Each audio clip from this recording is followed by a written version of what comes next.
আসসালামু আলাইকুম সুপ্রিয় দর্শক, আজ আমরা শিখব প্রাথমিক চিকিৎসা কিভাবে করা হয়।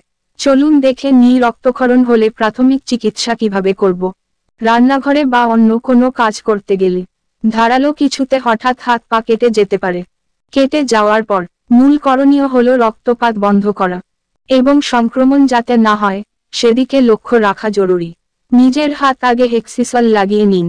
যদি হেক্সিসল না থাকে তাহলে পরিষ্কার পানি দিয়ে ধুয়ে নিন। পরিষ্কার তুলা বা কাপড়ে বায়োডিন লাগিয়ে নিন।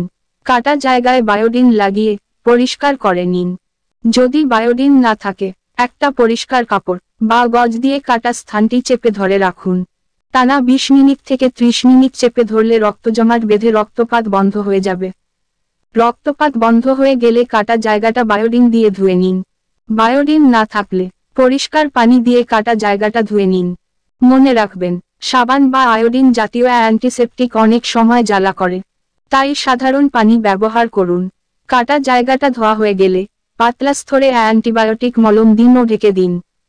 নিওমাইসিন এই জাতীয় মলম কম বেশি সবার বাড়িতে চিকিৎসা উপকরণ হিসেবে থাকে, তা ব্যবহার করুন। একটা পাতলা গজ বা ব্যান্ডেজ দিয়ে আটকে দিন। গজ, ব্যান্ডেজ বা স্টিকারযুক্ত ব্যান্ডেজ যাই হোক প্রতিদিন একবার পরিবর্তন করতে হবে। যদি কাটা জায়গাটা ফুলে যায় ও লাল দেখায়, বা ব্যথা বেড়ে যায়, বা ভিজে যেতে থাকে এবং জ্বর আসে, তাহলে ডাক্তারের পরামর্শ নিন। ভিডিওটি ভালো লাগলে লাইক দিন, কমেন্ট বক্সে মতামত দিন, ভিডিওটি শেয়ার করে সবাইকে দেখার সুযোগ করে দিন।